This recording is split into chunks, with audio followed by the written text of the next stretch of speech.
One, two, three, four, five, мотор, поехали. Ага. Лилия, еще раз здравствуйте. Здравствуйте, Светлана. Я пригласила Лилию, потому что она организатор ресурсного пространства для мам, и проект называется «Добрая мама». Давайте мы начнем с определений, понятий, что такое вообще добрая мама, как ею быть и что значит быть в ресурсном материнстве. Я бы, может быть, начала даже с создания, наверное, с истории нашего сообщества. И вообще добрая мама – это не про то, как быть все время доброй на самом деле. Добрая мама ребенку не нужна. Возможно, это парадокс, но тем не менее. Добрая мама – это больше у нас пространство для ресурса, для того, чтобы были силы, пространство поддержки, для того, чтобы быть доброй не в кавычках, а для того, чтобы быть наполненной, чтобы быть адекватной и смочь ребенку отдавать тепло, любовь и так далее, чтобы смочь с ним поиграть, научить ему чего-то и так далее. Вот вы говорите, добрая мама не нужна ребенку. Не-не-не, безусловно, ему нужна добрая мама, но я имею в виду, что быть все время доброй, с натянутой улыбкой, там, сжав зубы, это не надо. Ребенок должен видеть родителя любым, там, да, в любых состояниях. Другое дело, что всякое в жизни бывает, да, но просто что он должен знать, что мама – это живой человек, который всегда можно обратиться. Вот. Важен больше контакт. Но ведь есть такое, знаете, когда ты не в настроении, когда ты злой, когда тебе как-то грустно, то ребенок это все, он считывает, и он тоже становится таким. Тут, наверное, напрашивается вопрос, как быть этой ресурсной мамой, где вот эта грань перехода в депрессию, да, скажем, выгорание, как ее отловить, что делаете для того, чтобы быть ресурсной мамой? Да, вот наше сообщество как раз родилось из печальной истории, да, которая вот вылилась потом в такой проект. А какая печальная история?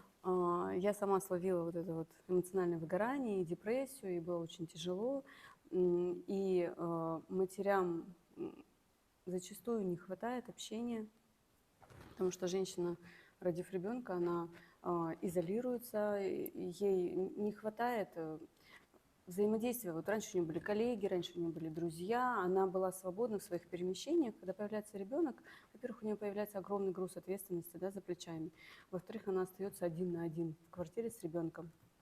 Если у нее нет опыта взаимодействия с маленькими детьми, если у нее нет помощников, старших родственников, которые готовы передавать опыт и просто-напросто ее страховать, да, что ты иди отдохни, дорогая, там, ты нигде давно не была, судя по твоим синякам под глазами, ты давно не спала и, наверное, давно не ела ничего, иди-ка ты отдохни, я посижу, то, конечно, ей приходится очень тяжко. И как раз-таки вот это вот наше сообщество, оно стало выходом. То есть я создала, это просто была группа ВКонтакте, да, где я напрямую рассказала вот о том, что все бывает не как в запрещенной социальной сети, где все улыбаются, где мама там вся такая расфуфыренная, она работает на 2 компьютерах одновременно, а тут же сидят ее дети, все причесанные, умытые, все хорошо. Бывает не всегда так, да? Бывает вообще совершенно по-другому. И, возможно, привлекла моя искренность, вот честность, да, что бывает и так. И потихонечку мамы стали подтягиваться, и мы вместе стали встречаться прямо вместе с детьми, у кого была возможность без детей, и просто-напросто общаться, рассказывать какие-то свои истории. Все мамы талантливые, да, и самореализации в декрете тоже очень сильно не хватает. Вот. Один ребенок, когда с одной мамой, он от нее не отстает, как правило, да, все рядышком где-то.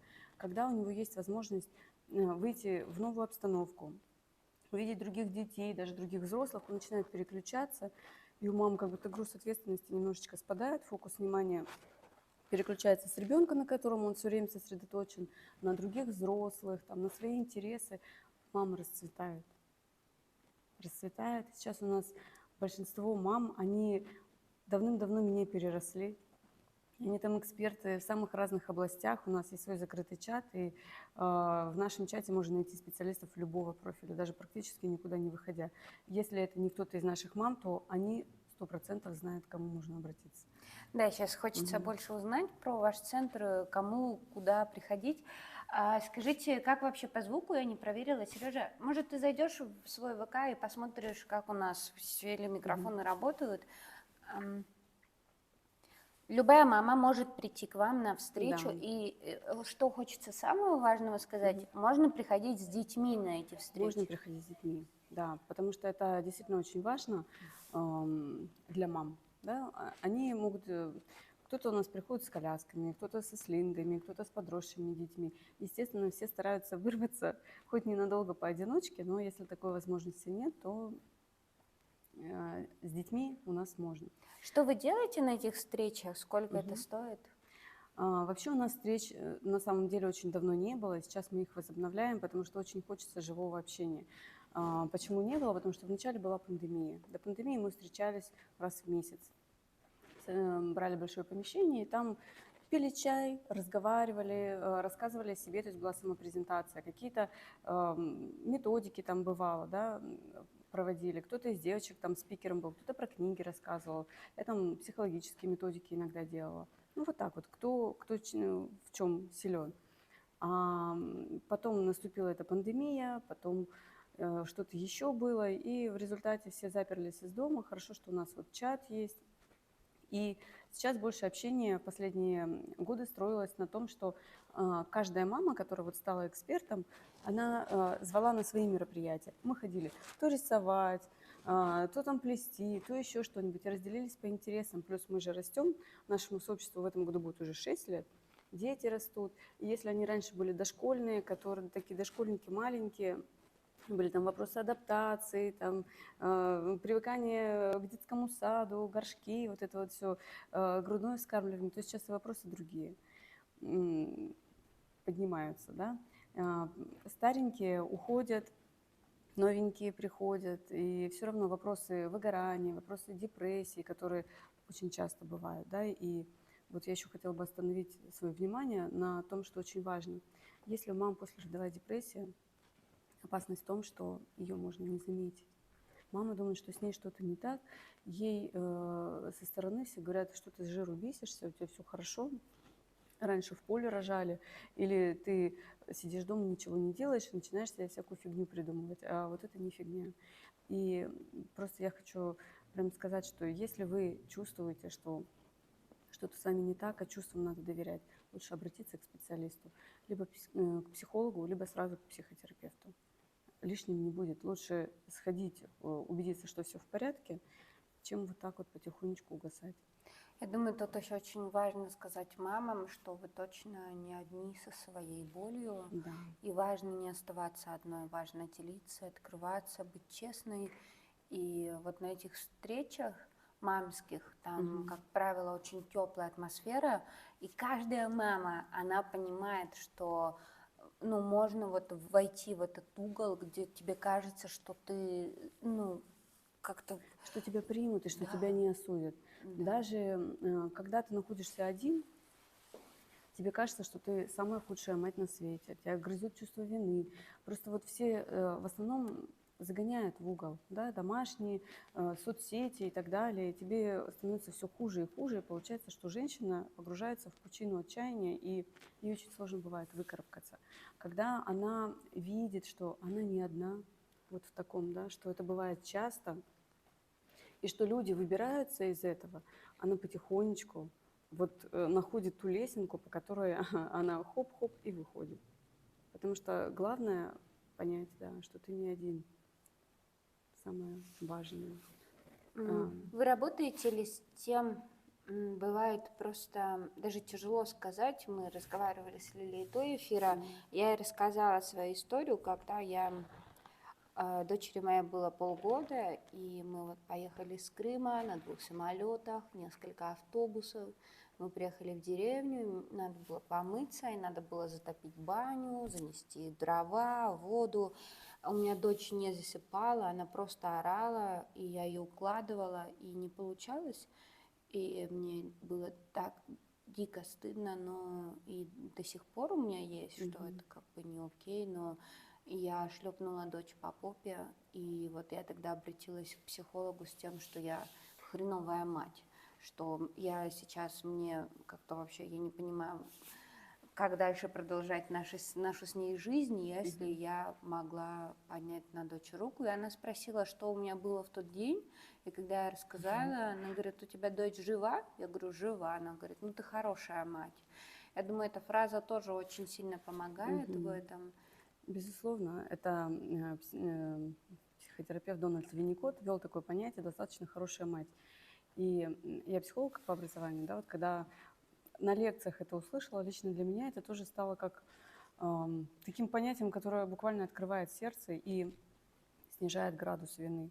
Потому что вот я почему и начала с того, что нормально, если ребенок видит вас злой, уставший, там еще что-то такое, да, он не должен видеть вас все время доброй, но вы должны быть адекватно взрослой.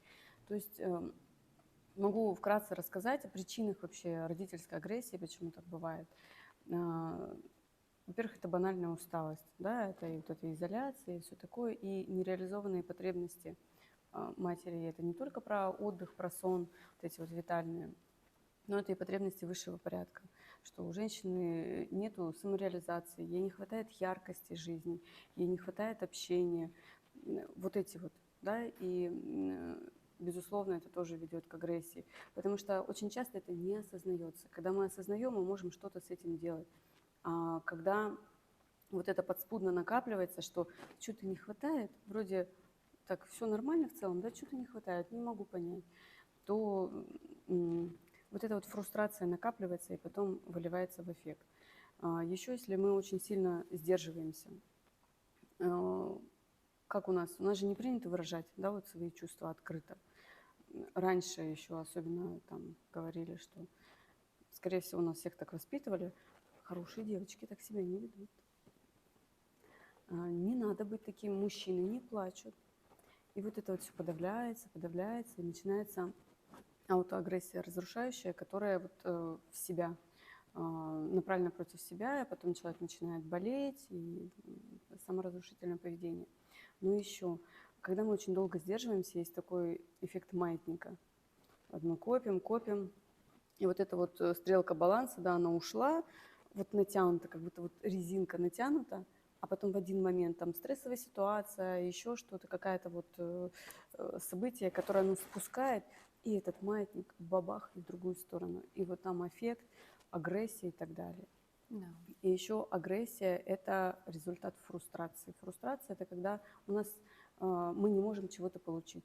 У взрослого человека, у него уже развиты смешанные чувства, ему легче справиться. Но даже не все взрослые умеют справляться, да, тем более экологично.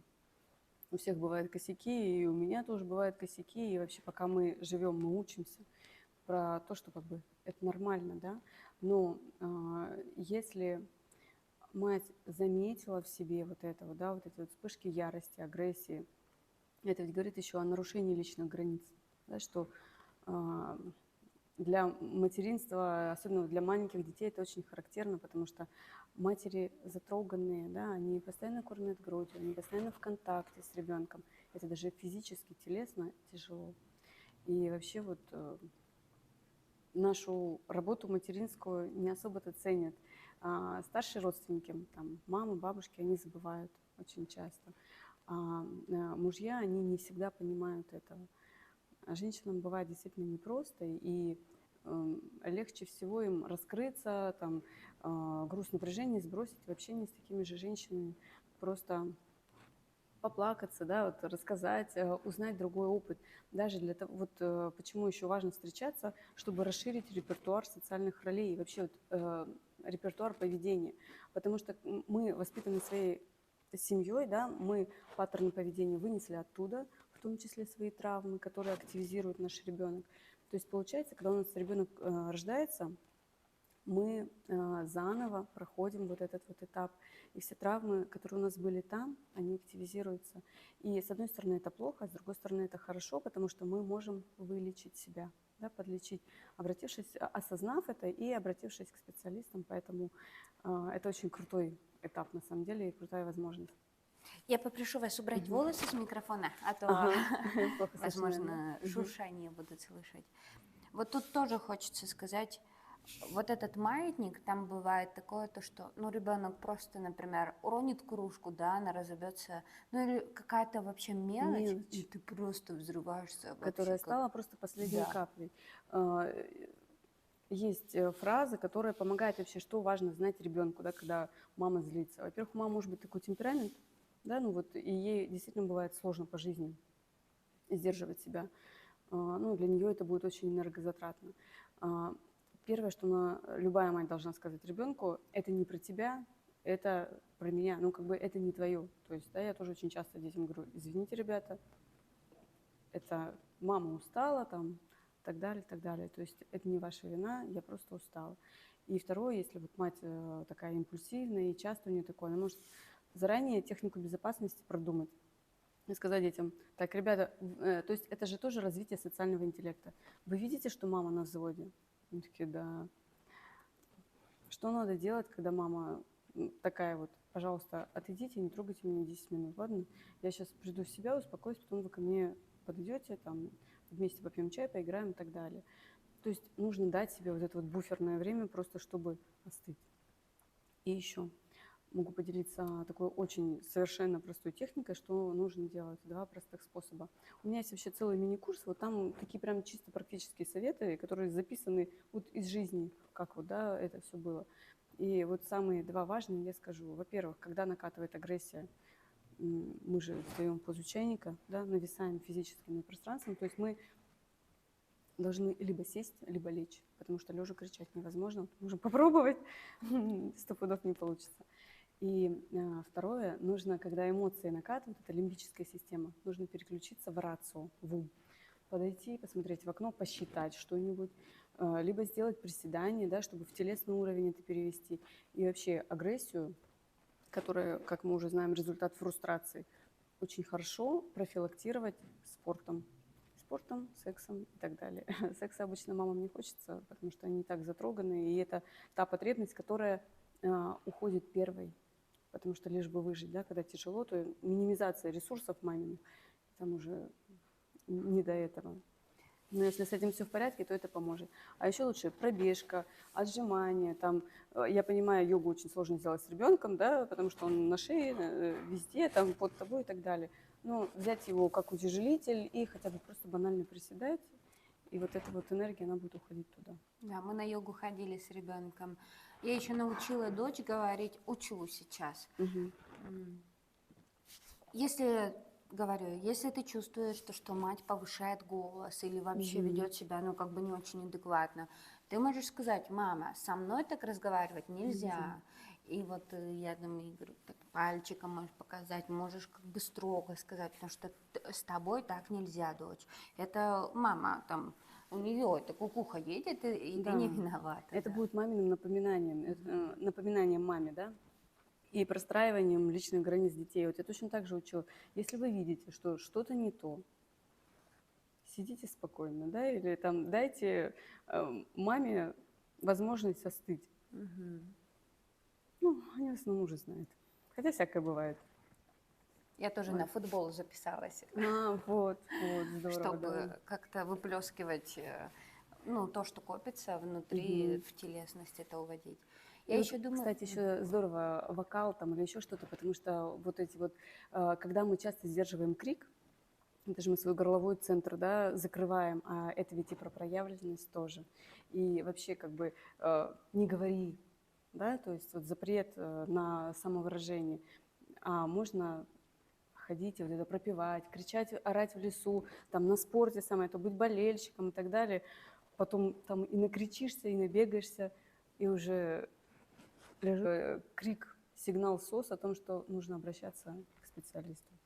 я думаю, с вами будет интересно еще провести эфир по личным границам мамы, когда, Мгм.